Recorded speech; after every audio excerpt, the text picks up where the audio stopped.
Morning, that man died after being shot right in front of a home in the 500 block of Chestnut Street. The driver was not hurt. He did suffer some soreness. Traffic is getting back to normal. We're told that no other injuries were reported. A dozen children were transported to area hospitals, including here at the University of Kentucky. After that crash Wednesday night, is no school for the rest of the week because of the storms, and some are waking up this morning at a shelter set up by the Red Cross. This all started with a suspect who shoplifted at the Kohl's department store. Police say this happened in November of last year. County Sheriff's Office has put out an attempt to locate on that truck. They say hit and killed a man in Georgetown early this morning. There's still lots of smoke coming from this home behind me in the 100 block of Bluegrass Avenue. The drivers came upon a very horrific scene, a man fully engulfed in flames. The county coroner says the suspect in that shooting was pronounced dead last night at UK Hospital. There's supposed to be final resting places for deceased loved ones, but families here are saying otherwise. Two cemeteries owned by the same person have been so unkept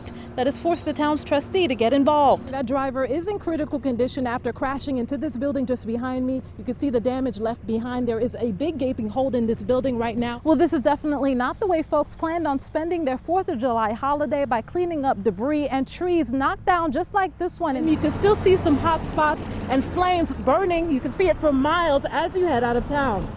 Good morning. Crews are still hard at work right now removing that semi that overturned early this morning. I'll step aside so you can see the work that's being done right now. We're told, police tell us that the driver told them that the semi overturned because of strong winds from this morning. The driver was not hurt. He did suffer some soreness. Traffic is getting back to normal. We're told that no other injuries were reported.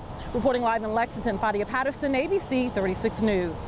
Strong winds caused a lot of damage in that county. There's no school for the rest of the week because of the storms, and some are waking up this morning at a shelter set up by the Red Cross at Estill Springs Elementary School. According to emergency management, about a dozen homes in the county were destroyed by high winds. No one was seriously hurt, but it left many shaken up even after they started to clean up after the storm, a process that is expected to take days.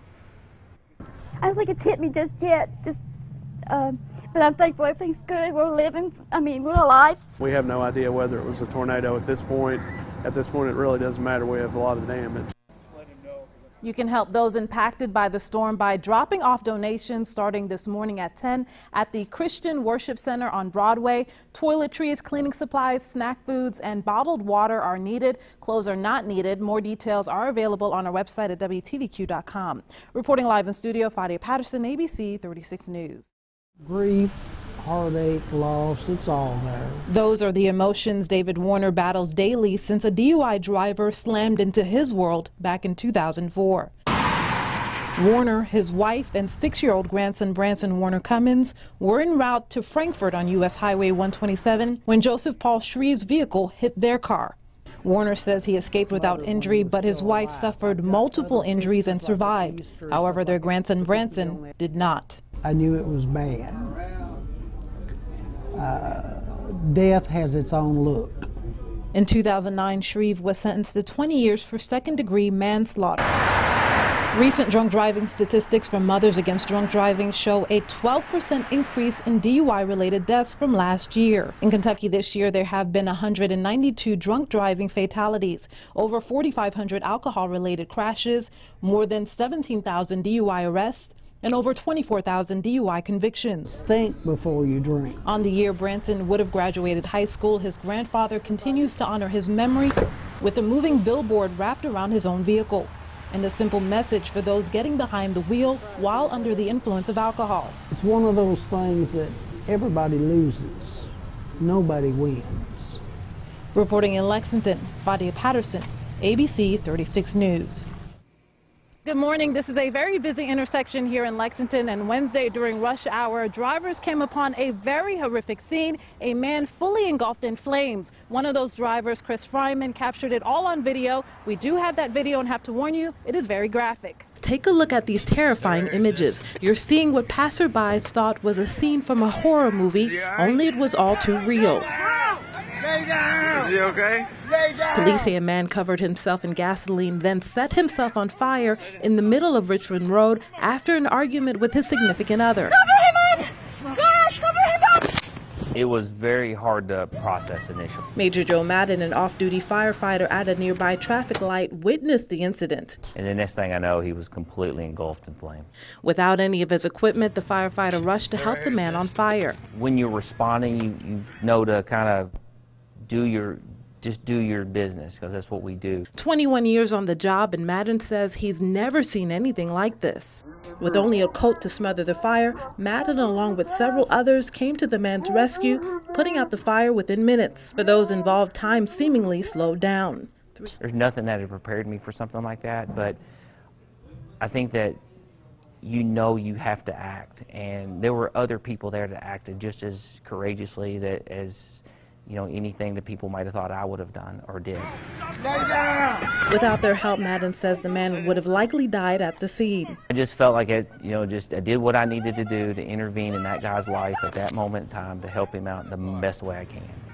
During the rescue, Madden suffered burns to his hands and some of his hair was singed, but he says he's more concerned about the victim. I know that, as a paramedic, that burn victims have a long road to recovery. There's a lot of hurdles, and I'm sure if he's not out of the woods yet. Day in and day out, this is the work of a firefighter, he says. A hero to many, although he doesn't consider himself one. It's not common for a fireman to pass a wreck or even a stranded motorist without stopping. In Lexington, Fadia, Patterson, ABC 36 News. Well, this is definitely not the way folks planned on spending their 4th of July holiday, by cleaning up debris and trees knocked down just like this one in yesterday's storms. We're told that this tree fell on this home just behind me. 2 newborns were inside. Their parents say that they got them out just in the nick of time. Neighbors are helping each other clean up after the 4th of July holiday, but the debris is not from fireworks. 2016, a surprise. A surprise indeed, that came in the form of a storm that wreaked havoc throughout central Kentucky, uprooting trees and scattering branches on the ground and throughout the neighborhood. And we heard this big crash. A neighbor in Lexington describes the whistling sound caused by the high winds. And we saw the trees really whipping away, and we knew that there had been a major problem in the neighborhood. A snapping sound prompted the family in this home to grab their twin newborns and run out, moments before this massive oak tree split in half and fell on their home. They walked away uninjured and thankful. I can replant a tree. I'm thankful no one was hurt. Over in Louisa, folks were not so lucky. 5 people suffered minor injuries after this tornado touched down. The winds were so strong, trucks were thrown off the road, and several homes were damaged. The mayor of Louisa says the town's Walmart took the brunt of the hit, where dozens were riding out the storm inside. The frightening moment, he says, is a reminder of how precious life is. This is a time for us to thank the Lord that we didn't suffer any loss of life or major injuries. Reporting in Lexington, Fadia, Patterson, ABC 36 News. Death tolls continue to rise following a vicious attack by suicide bombers at one of Istanbul's largest airports. I talked with several Kentuckians who were there, and they're telling me they're shaken by their close call. 3 Kentuckians were visiting Istanbul at the time of the bombings. I was shaking, I broke down.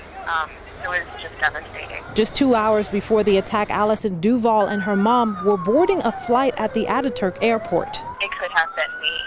And it wasn't, and I'm so grateful it wasn't. Their flight had already taken off by the time the suicide bombers hit the international terminal. I thought about, all the people who were just at the airport, just trying to get through, traveling to wherever it's going. The people who were working there, who we probably passed, like people that we probably saw who were no longer alive. Duvall and her mom are now in Portugal, still in shock about their close encounter with terror. I think it reminds me that every moment is precious and you can't take anything for granted. Seth Collins shared a similar sentiment with me. We talked just before he boarded his flight back to the U.S. These sort of random acts of violence, I think, can happen anywhere. And if you let that control your life, you'll be afraid to do anything. Collins was scheduled to be at the same airport just 12 hours after the attack. He says the city is on edge and is heartbroken. We watched the death toll go up and up, so Became a pretty stressful moment last night. Collins was able to catch a flight out of a smaller airport in the city and isn't letting this tragedy stop him from traveling. Enjoying life. There's a lot out there to see, and don't let other people take that away from you.